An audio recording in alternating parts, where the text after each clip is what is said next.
Hello, everyone, and welcome to our next video about soil retention. In the last couple of videos, we've been talking about different properties of soil, including texture, color, particle size, the ability to roll into a ball, and now water retention. So if you haven't seen those past two videos or you need a little review, you can go back and watch those. Otherwise, today we're going to be going over soil retention practice problems and how we are able to know how much water a soil sample really retained. So, what is soil retention? Very quickly, soil retention is the amount of water a soil sample can hold or keep. When you pour a big bucket of water into a small soil sample, soil can't hold all of the water. There's only so much water soil can keep in before it is unable to hold anymore. Think of it like a penny jar, right? Or a coin jar. After a while, a jar can only hold so much, and after that, it begins to kind of flow out of the jar.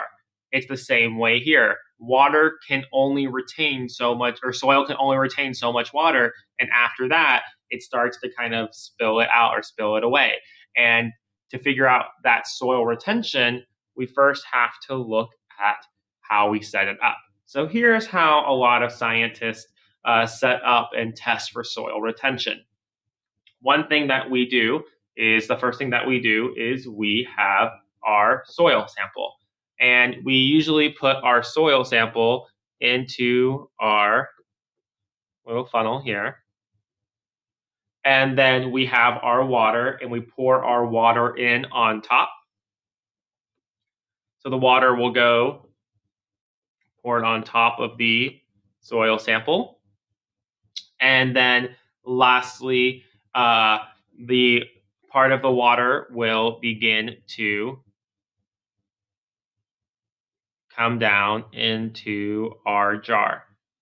Now, the water in the beaker or the water in the graduated cylinder at the bottom is our drained water. So the water that's here is drained. That's those the pennies in the penny jar that you can no longer hold in that jar. It's the overflow. So all of that water the soil can't keep goes into that beaker, goes into that graduated cylinder. And then all the water that is able to be retained will be with the soil. So this green kind of represents all the water that's staying with the soil and that's retained. So it's really easy for us to see the drained water because we can easily kind of visualize it and see it and measure it with our beaker and our graduated cylinder. And so we use the drained water to figure out how much water was retained or kept by the soil. So let's look at some practice problems. Our first practice problem says Mr. George wanted to test the effectiveness of a certain soil's ability to retain water. He poured 70 milliliters of water onto the soil. Using the graduated cylinder to the right, how much water was the soil sample able to retain? Now, let's start with our bottom left picture real quick and kind of review and kind of walk through what's happening here. So, Mr. George put some soil into our little experiment. So he put the soil here, and then he poured 70 milliliters of water. So he's pouring our water on top. It says that our graduated cylinder to the right shows us how much is drained, how much it couldn't keep. So let's look about how much is actually drained. We come over to our graduated cylinder on the right. We see that each little tick mark, there are some big tick marks in increments of 5, and then there are some smaller tick marks in between those big increments of 5. So those smaller tick marks each represent 1. So this would be 16, 17, 18, 19. So 19 milliliters was drained. So we know how much was poured in. We know that 70 milliliters was poured in. If we go back to our bottom left picture, 70 milliliters was poured in. We know that 19 was drained. Now we have to figure out how much was retained. So let's look at the math and see how to figure out how to do it. So we have 70 milliliters total that's poured in. And that's our total water. Then we're going to subtract the amount of drained water. So if we subtract 19 milliliters, 19 milliliters is our drained.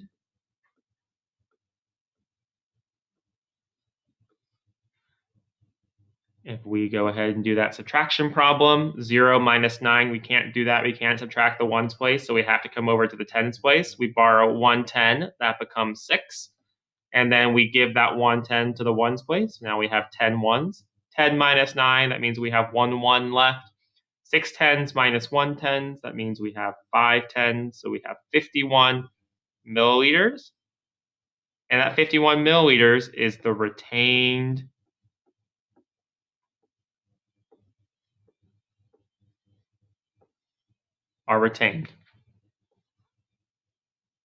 So a good way to check to see if we can figure out is our drained and retained water must equal the total. Our water doesn't just magically disappear. So if we add 51 plus 19, it should give us 70, and it does. So 51 is our retained water. 51 was retained, 19 milliliters was drained. We could tell that by the graduated cylinders, and we poured in 70 milliliters total. Let's go to our next practice problem. It said Mrs. Doe wants to test the effectiveness of 2 different soils' ability to retain water. She poured 60 milliliters of water into both soil samples. Using the graduated cylinder to the right, or graduating cylinders, which soil sample retained the most water? And so this one, now we have 2 soil samples we're looking at. So again, we're pouring that water. If we go to the picture at the bottom left, we have our soil, and this time it's 2 soil samples, and we're pouring 60 milliliters of water in. So if we're pouring 60 milliliters of water, that means our drained is going to be in the graduated cylinder, D for drained, and our retained water is going to be with the soil. And so we can't really tell what's retained unless we figured out what's first drained. And so let's look at soil sample 1. I'm going to put soil sample 1 in this blue color. And I'll change different colors for soil sample 1 and 2. That way we can kind of keep track easier. The soil sample 1 is going to be here 16, 17, 18. So 18 milliliters drained. I'm going to put D for drained. 18 milliliters drained. So let's look at soil sample 2. And soil sample 2, I'm going to put it in green. So soil sample 2, we have 11 milliliters drained. And we're putting D for drained. So how do we figure out how much is retained? We take the total, subtract how much we know, which is the drained, and that would figure out how much is retained. No water magically disappears. So we have 60, let's do soil sample 1. So we have 60 milliliters. And then we subtract 18 milliliters. We can't do 0 minus 8 in our ones place. We have to borrow from the tens place. We borrow 110. We're left with 5 tens. That 0 ones now becomes 10 ones. 10 ones minus 8 ones is 2 ones. 5 tens minus 4 tens, or 110 is 4 tens. So we have 42 milliliters. So this 60 was our total. Our 18 was our drained. And our 42 was retained.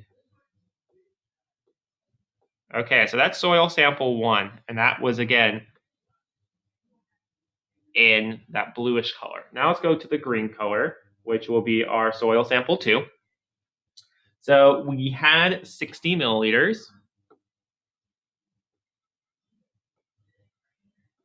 And we are going to take away our drained, which is 11 milliliters. So we have our total of 60, our drained of, so T for total, D for drained, and now we subtract it to find our retained. We can't do 0 minus 1, so instead we have to borrow. If we borrow, we are left with 5 10s and 10 ones. 10 minus 1 is 9 ones, so we have 9 ones.